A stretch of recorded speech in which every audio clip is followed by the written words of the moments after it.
and wasn't my intention, but I will say that that was kind of the key moment that in my experience made me aware that okay, we are in deep trouble and we need to do something about it. Wow, thank you very much. So some of the inflection points are quite direct and personal, like seeing someone get murdered by the security forces, and others are at the big, kind of capital I institutional level.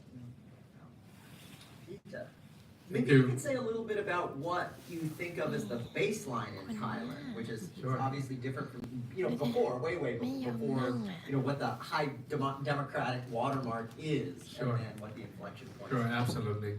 Here's how I am going to use my time. I'm going to personalize the answer.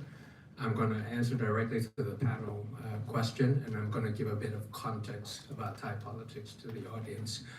Personally, today marks a significant and painful anniversary for me, as my first party was dissolved exactly today 5 years ago.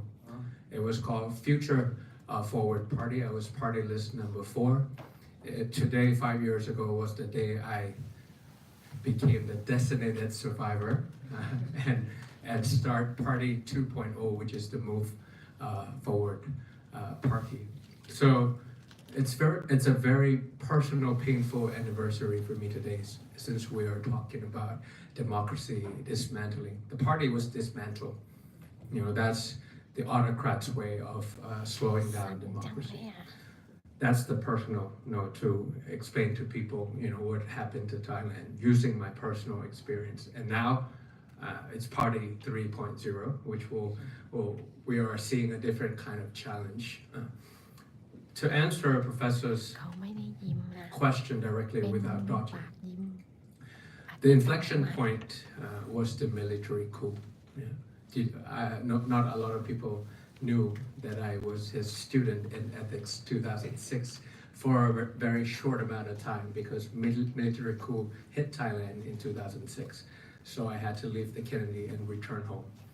And then there was another second military coup now that the army, the military, and the autocrats start to understand that they have an alternative model, that it doesn't have to be military coup.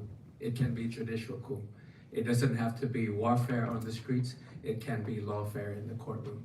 It doesn't have to be violence on the street. It can be violence in the courtroom. So that's why all these party dissolution that I explained to you earlier becomes an alternative, almost like a right-hand thing and a left-hand thing, in order to retain power for a very long time.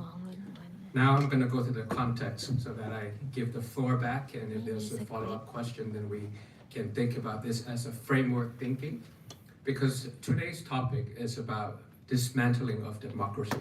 Usually it's the Democrats or former Democrats that gets inside the system and finally turn things around, dismantle things, so that it becomes less democratic, so that they cling on to power. That's the topic of today's discussion. So if you break it down, is they dismantle a couple of things. First is they will dismantle constitution, which is the rule of law. The top, the rules of the game. Obviously, they will dismantle constitution. Second, they will dismantle opposition, which is parties. Third is they will dismantle institution. So judicial capture, institutional capture, independent organization capture. That's the third dismantle.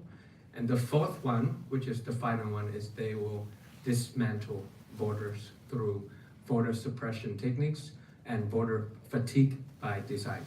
So that's the context of how I'm thinking in my head in terms of when you talk about democracy, and if you slice and dice it and prioritize it so that we have thinking blocks, manageable, sizable thinking blocks to talk about it, dismantle the rule of law constitution, dismantle institutional, dismantle political parties, then they dismantle the voters so that they become a complete competitive autocrats that allow elections once in a while.